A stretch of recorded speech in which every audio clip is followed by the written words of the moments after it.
జగన్మోహన్ రెడ్డి లాంటి వాడిని నేను నా 45 ఏళ్ల రాజకీయ జీవితంలో చూడలేదు. మీరెవరైనా చూసారా? పదవి అడ్డు పెట్టుకొని ఒక కిమ్ మాదిరిగా నియంతలా ఒక పాబ్లో ఎస్కోబార్ లాగా నేర సామ్రాజ్యాన్ని సృష్టించి ఎదగాలని జగన్ రెడ్డి చూశాడు. ఇలాంటి నాయకుడిని ఇటీవల కాలంలో మీరు చూశారా? నేనైతే 45 ఏళ్ళు చూడలేదు. 45 ఏళ్ళు నేను చూడలేదు ఎక్కడ, నేను చదవలేదు కూడా. నేను 78లో ఫస్ట్ టైం ఎమ్మెల్యే చేశాను, 80లో మంత్రి. అప్పటి నుంచి రాజకీయాల్లో ఉన్నా. ఇప్పుడు దేశంలో సీనియర్ మోస్ట్ నాయకుడు నేనే. నా తర్వాత వచ్చిన వాళ్ళు మిగిలిన వాళ్ళందరూ ఇప్పుడే ముఖ్యమంత్రులు లేకపోతే కేంద్రంలో మంత్రులు తర్వాత వచ్చారు. కానీ నాకు చరిత్ర అంతా కూడా చూస్తూ ఉంటాం కదా దేశ రాజకీయాల్లో ఉంటే, ఎక్కడ నాకెవరు తగల్లా కాదు. ఒక అతను దొరికాడు, ఒక నార్త్ కొరియాలో ప్రెసిడెంట్ ఉన్నాడు. చరిత్రలో ఒక అతను ఏంటంటే పాబ్లో ఎస్కోబార్ గెవిరియా. అతను ఇదేనండి, ఎస్కోబార్ అనే వ్యక్తి కొలంబియన్ డ్రగ్ లార్డ్. ఇతను నార్కో టెర్రరిస్ట్. అతను పాలిటీషియన్ అయిపోయాడు.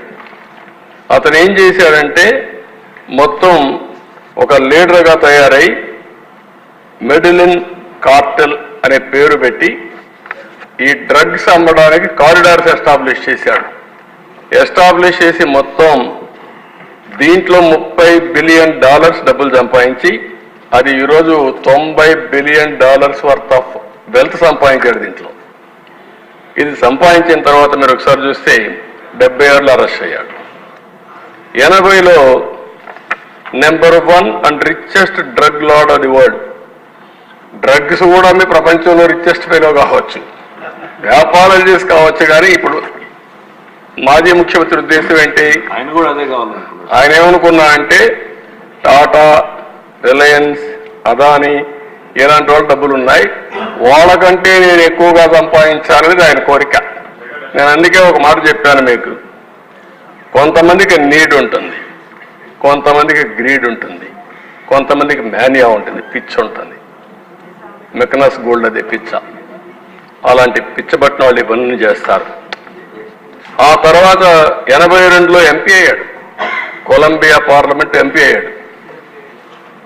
82లో అమెరికా అరెస్ట్ చేయాలంటే మేడ్ డీల్ విత్ కొలంబియా ప్రెసిడెంట్తో ఇతను ఓన్ ప్రిజన్ ఒకటి క్రియేట్ చేసుకొని లా క్యాథెడ్రల్ అనే ఒక ప్రిజన్ మంచి హిల్స్లో కట్టుకొని అక్కడే ఉంటా అన్నాడు.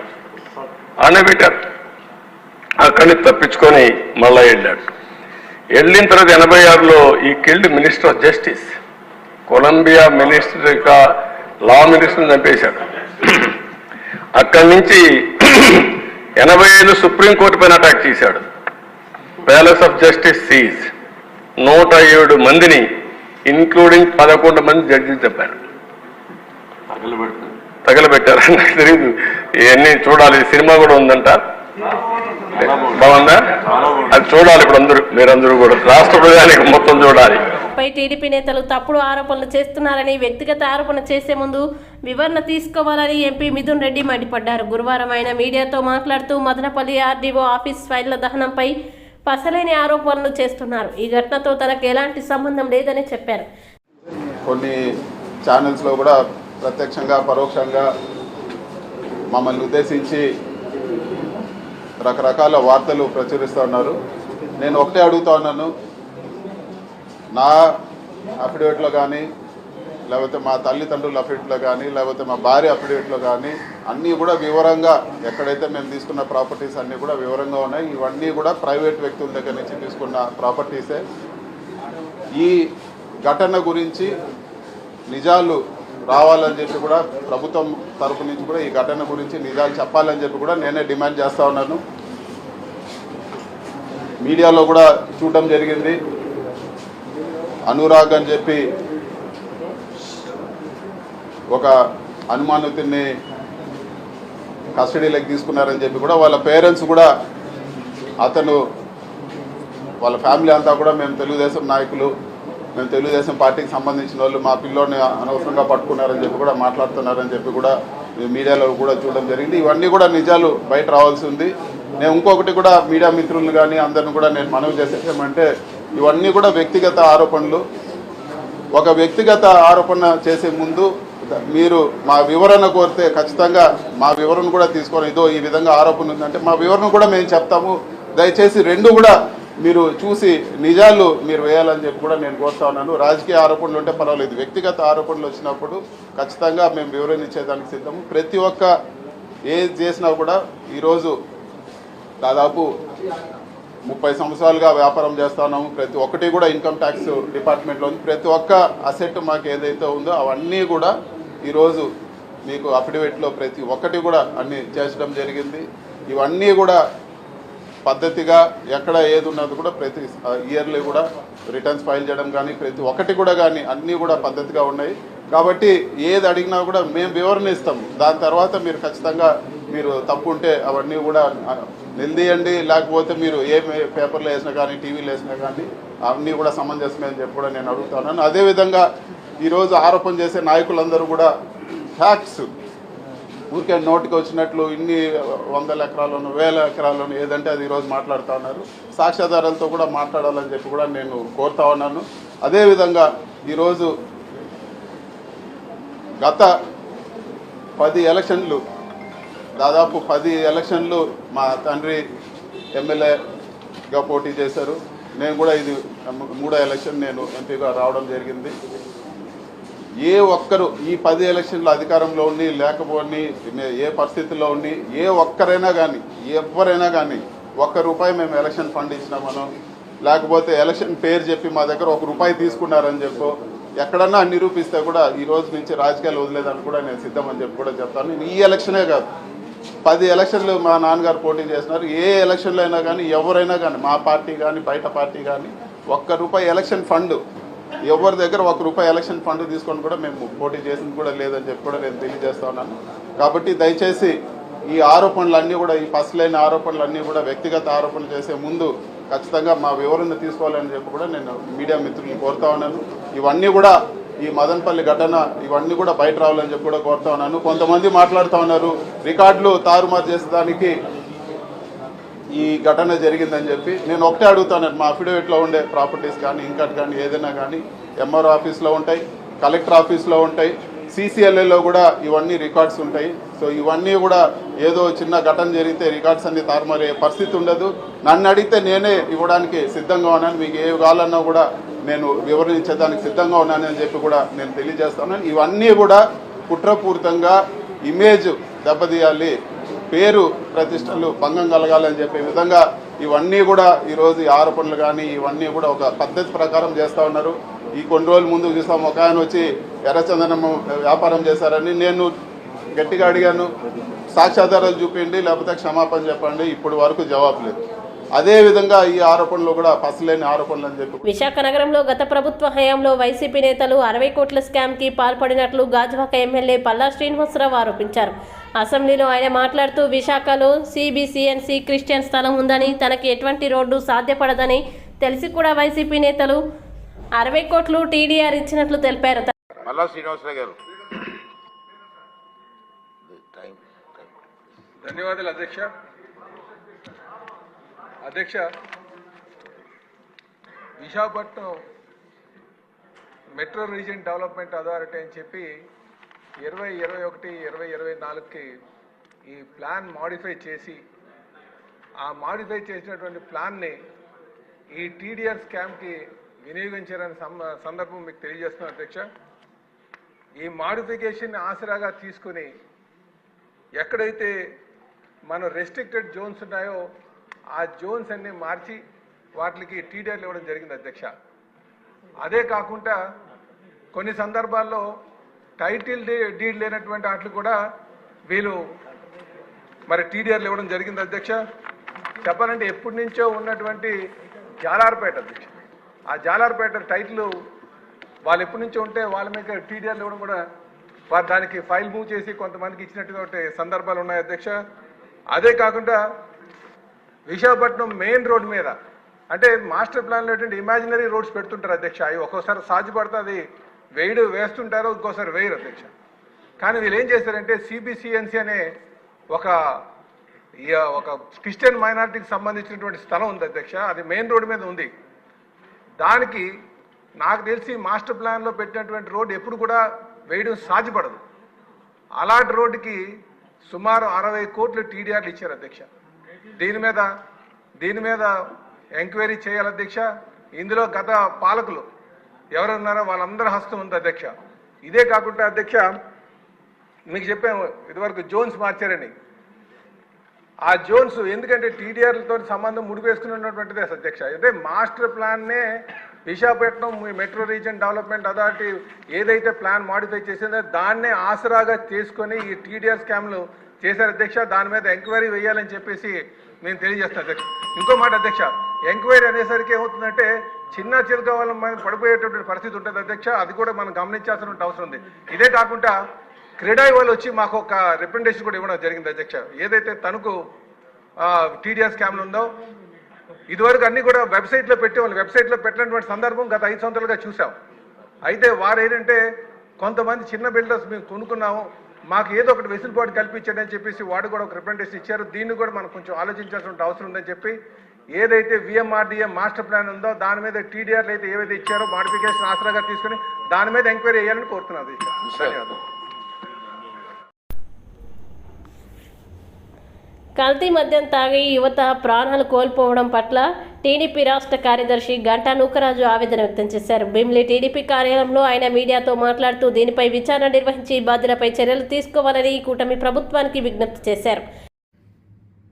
గత ప్రభుత్వంలో కల్తీ మద్యాన్ని ఏర్లే పారించి ఎంతోమంది యువతల తాలిబొట్టులు తెప్పినటువంటి ఈ ప్రభుత్వం సుమారుగా 30,000 మంది యువత ఈ మద్యానికి బానిసలై డ్రగ్స్కి బానిసలై చనిపోతే వాళ్ళ తాలిబొట్లు జగన్మోహన్ రెడ్డికి కనిపించలేదా అని అడుగుతున్నాం.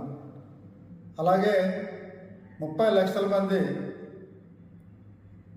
ఈ స్ట్రోకులు వచ్చి ఈ వ్యాధుల బారిన పడి మంచాన పెట్టినటువంటి 30 లక్షల మంది యువత ఈ రాష్ట్ర భవిష్యత్తు ఏమవుతుందో ఒకసారి అర్థం చేసుకోలేని జగన్మోహన్ రెడ్డి నీ తప్పిదాలన్నీ కూడా నేను అసెంబ్లీలో నారా చంద్రబాబు నాయుడు క్లుప్తంగా చాలా అర్థమయ్యే విధంగా ఒక శ్వేతపత్రం రిలీజ్ చేశారు.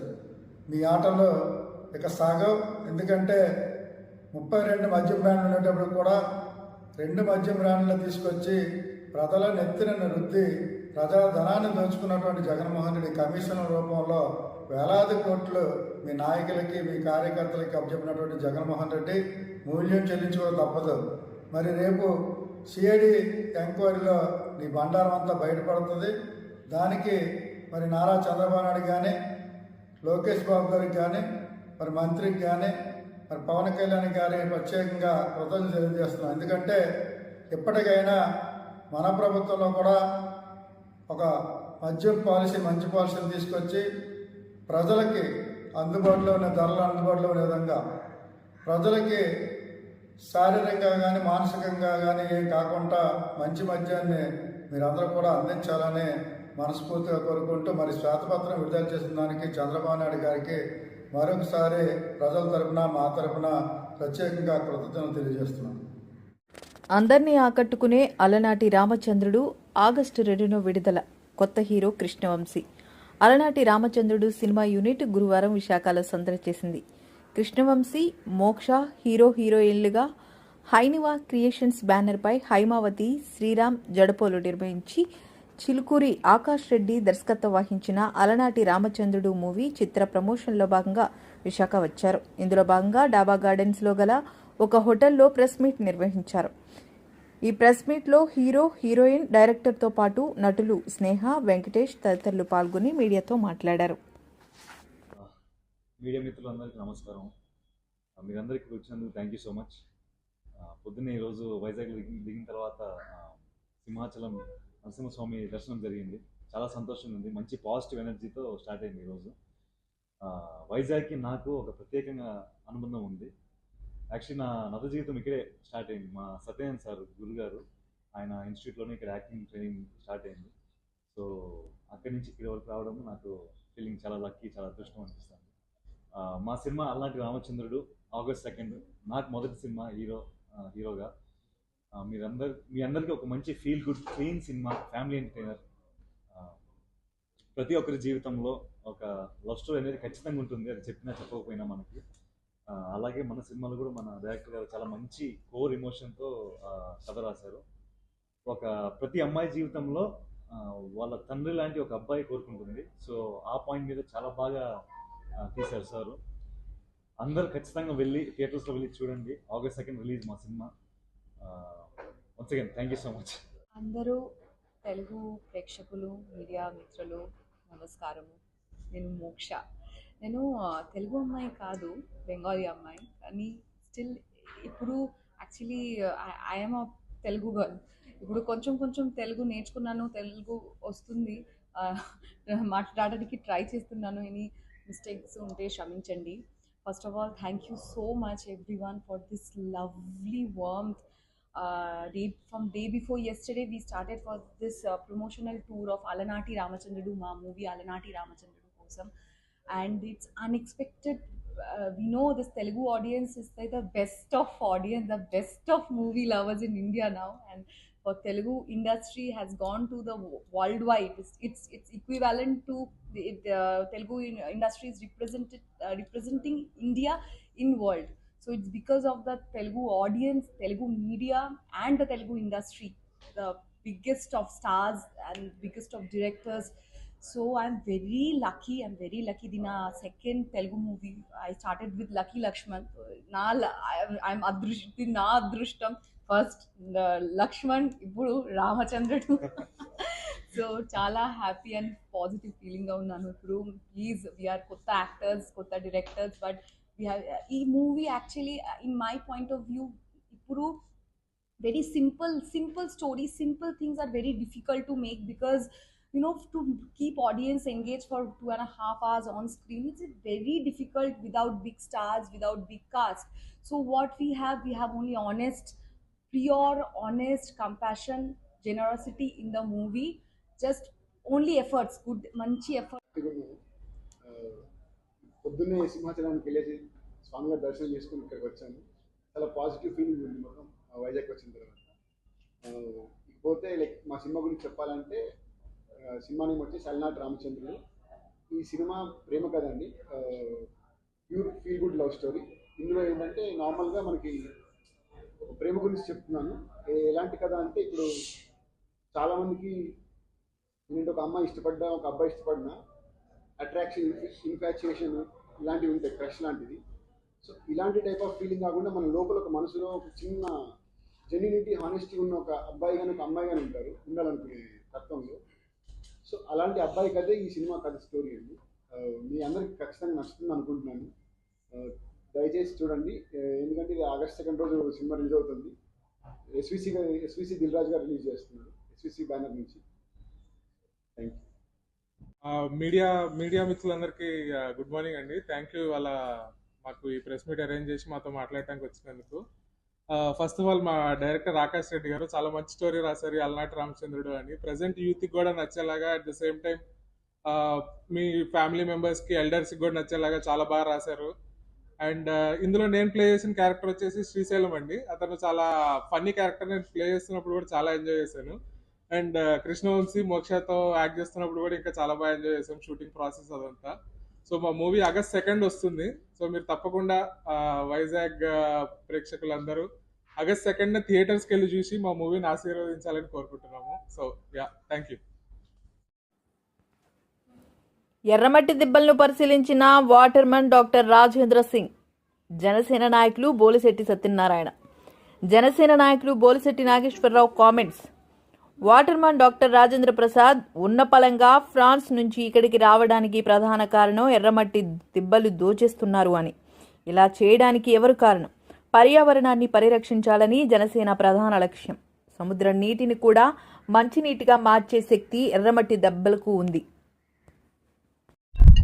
ఈరోజు డాక్టర్ రాజేంద్ర సింగ్ గారు ఫ్రాన్స్ నుంచి హుటాహుటి ఇక్కడికి రావడానికి కారణం ఏంటంటే, న్యూస్లో ఎర్రమట్టి దిబ్బలు డ్యామేజ్ అవుతున్నాయని చూసి ఆయన ఢిల్లీలో దిగి ఇంటికి రాజస్థాన్ వెళ్లకుండా, ఇంటి పక్కనే రాజస్థాన్ ఉన్న ఇంటికి వెళ్లకుండా ఫ్లైట్లో ఇక్కడికి వచ్చారు.